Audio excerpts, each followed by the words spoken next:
When I seen that she had completely cleared her pictures, her Instagram profile, completely cleared it, and I got on her Twitter and I seen that her Twitter had a whole new fan group, like club name, I said, oh, Young Miami, is this the new you?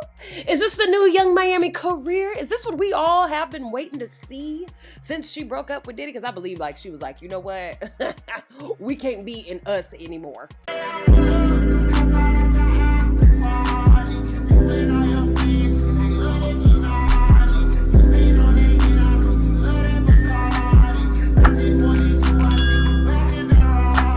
What's up, my friends, and welcome back once again to the Just Casin brand. I'm your homegirl, I'm your prima, I'm your tia, I'm your cousin, I'm your friend. I am the Just Casin brand.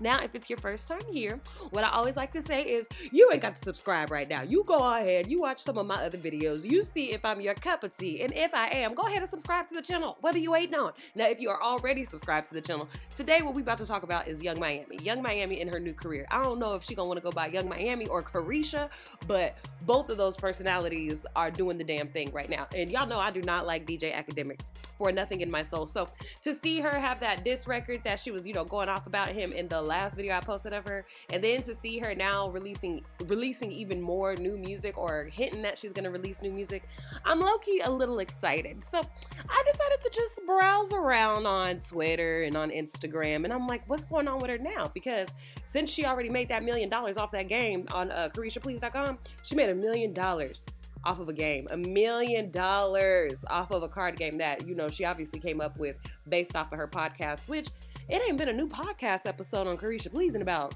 3 months. But anyway, I pulled up this interview from The Breakfast Club because this was her most recent interview where she was kind of talking about a brief update. Now, this was before the Diddy scandal, but this is still her most recent interview, and I'm like trying to put the pieces together to see what she's about to do now. Your show, do you want to put out your show more? Carisha, yeah, I do. Okay. It's just that, like, for me, I gotta really see who I want to interview. They give me a list of people to interview. I want to talk to them people. Mm-hmm. I really want to be interested. I really want to know about the person before they come on the show. I don't want to just be, just sitting there like, throwing jabs at people just to get views. I know I really want to talk to this person. I really want to get into this person. So that's what it was. To a certain extent, I feel her, but I also feel like you have to interview people that you might not want to interview all the time, for the simple reason that, girl, you got a show. You got a whole damn podcast that you got to keep going every single week. Like, you can't just be popping in and out and being like, okay, well, sometimes I want to interview these people, but other times, fuck that. I ain't trying to interview them. Like, you still have to have some sort of consistency with your show. I know she has said that she wanted to be like Oprah Winfrey or whatever to me, I took it as her saying she wanted to be the hood Oprah Winfrey when it comes to being on TV and stuff. And do you think Oprah wanted to interview everybody that she had to interview? Hell no. So she just had to work. That's what you got to do, Carisha. You just got to work. Is it true that there's a Suki Hana interview that never came out? Yeah, we was so fucking drunk. Because you get drunk on Carisha Please. Is that why it didn't come out? We was drunk. And then it kept raining. The rain kept fucking up the vibe. Like, we was in Miami. It was like, it rained. We had to stop, come back. Then we ended up getting so drunk. If that interview ever come out, baby. Mm-hmm. I feel like if she ever need me to support her and come on, like I was on her shoulder, I'm like, you want me to do what? Like, okay, yeah, but I feel like that's her calling and that's her thing. I really like how she was able to pretty much say, I respect the fact that she is into something different than what we originally started out as, and that's her shit. That ain't got nothing to do with me. I love that JT did that, because remember B. Simone had that whole podcast with her imaginary best friend, and they acted like they was best friends and all this other type of shit, and then the podcast completely fell apart. I'm pretty sure it was due to some strain from their relationship, like, having a friendship and then also having a business partnership. That's some hard shit, especially if y'all ain't been down like that for real. I feel like that's why that podcast fell apart. But I also love the fact that JT was like, I'm gonna give her room to do her own thing. We started this as the City Girls, but we're not just tied to the City Girls. Like, we're much more. We have a lot more going on. And JT talks a lot. I would love to listen to JT on her own podcast. I feel like she is very wise. She has a lot of good information, and I know she's experienced a lot of real life that gives her that wisdom. But I just really enjoy listening to her on The Breakfast Club, and even how she stands up for her best friend. It's like so classy, so tasteful, and also lets people know, don't keep on crossing the lines with these dumbass questions. You know, watch how you asking us these questions. All right, don't bring up old shit. We ain't trying to talk about it. We ain't trying to say too much about it. So I really enjoyed seeing that from JT. And I think that their friendship is an example of what happens when you just ebb and flow through life. Like, life is gonna give you changes in your relationship or your friendship. Y'all are not gonna always be on the same wavelength. Y'all are not always gonna be dating the same type of niggas. It's gonna be like different things going on in your friendship. But you can still stay friends as long as there's communication, honesty, love, you know, support, care, passion, compassion for each other there. As long as there's those things there, you could have a long-standing friendship. And I like watching their friendship because I feel like that's what they have. So I loved watching them on The Breakfast Club. I feel like Carisha was letting us know that she is trying to figure out what she really wants to do. I think podcasting fell in her lap because I do believe it was because it did fall in her lap. He probably already seen that she had great conversation and she was like, oh yeah, this is gonna be a good ass move for me. So yeah, let's do it. And I don't know if this is really what she wants to do. I don't think that being a podcaster full time is what she's gonna want to do. I could see her getting more into rapping and doing shows and shit because she enjoys being a mama and she can like get offline. You know, you can go on tour for several months, come home, be with your babies and, you know, be paid. And I feel like that's what she's going to start leaning towards. I think she's also going to start wanting to keep her private life out of the public eye because now on her Instagram, we can't even see shit. And I kind of turned the music down so that you could kind of hear it, but I also trying to avoid a copyright. She still can't rap that good. I ain't going to hold you. I feel like Young Miami, she raps similar to Blueface. A little bit off beat, but kind of on beat. But with enough practice and shit like that, she gonna get like better and better. I think that JT is the stronger rapper out of them two. But isn't she such a beautiful woman? I'm surprised she only 29 because she looked like she's older. You know, she just looks like she's older. So I'm on her Twitter and she's like, who should be my next guest on Carisha, please? I need a good 3. Now the Puffy comment took me out. I said, y'all know she's not gonna bring that nigga on here. Why would y'all say that? But Sexy Red, I would not want to see. Kai Cenat, I would not want to see. Her and Boosie, I think, will be motherfucking hilarious. So I would want to see either him. I wouldn't want to see Krishan. I'm kind of tired of seeing Krishan. Plus, she don't even care about her kids. So who wants to see a deadbeat ass mama? I doubt if young Miami would want to sit up there with a deadbeat ass mama. So anyway, I'm scrolling. I'm looking around. I see that we got the Yams era going on. So that is the new fan club. That was also another inkling to me that she is coming out with a new career, new music, all that other type of shit, because she done named her fan club. And Yams is such a good name. Young Miami, Yams, you know, you get it. And of course, who in the mix? DJ Akademiks. Man, this old hoe ass nigga. So, you know, he got mad because she called him a bitch, which obviously you are a bitch because you be talking about women, but you don't have that same energy for men. Then Armand Wiggins entered the chat, and Armand Wiggins and her were going back and forth. Now, he's a online personality as well, like a YouTuber as well. Word on the curb or word on the street is they were at the same event.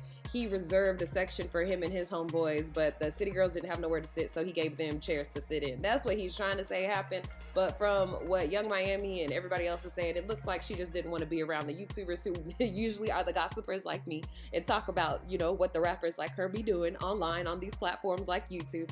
And they ended up going to sit somewhere else with like Yo Gotti in his section or some other shit like that. It's a very small thing that I feel like Armand was trying to blow into being something bigger. And a lot of other YouTubers are like, oh yeah, the city girls, they have attitudes, they have this, they have that. If you go around a majority of women, they gonna have an attitude. Like, most women have that resting bitch face. Most women don't have that friendly, come on into my world energy. Most women don't have that, especially celebrity women or rappers who usually get attacked 9 times out of 10.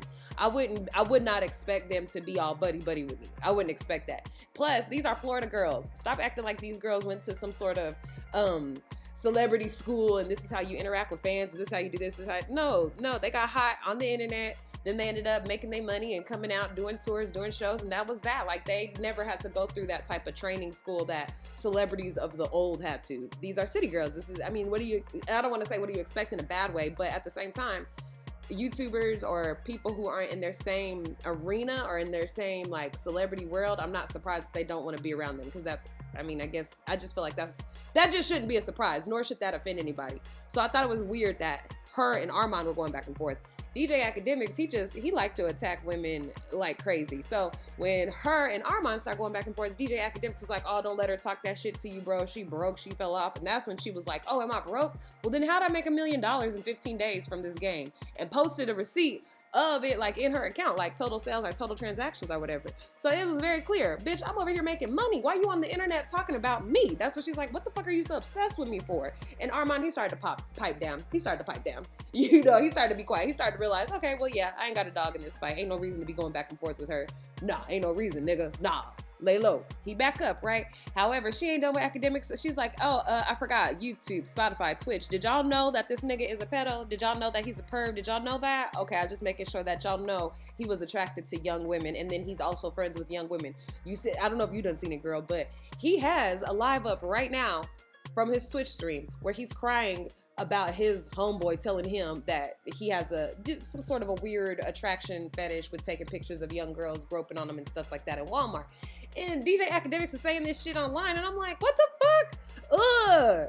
Then that means, yeah, it's probably your ass too. It's probably your ass too. And Young Miami, one thing I love about women like Young Miami who ain't afraid to talk back to these niggas and ain't like, oh, I'm above this. I'm not gonna say anything back. I love that she actually came back at this nigga with, oh, you want to talk about this, but guess what? You're facing allegations that are extremely bad of rape and all kind of shit. So don't even sit up here trying to talk about some money with me when you need to be worried about a lawyer, you fucking nasty ass nigga. I was glad that she said that because all too often that part of the conversation with DJ Akademiks gets left out.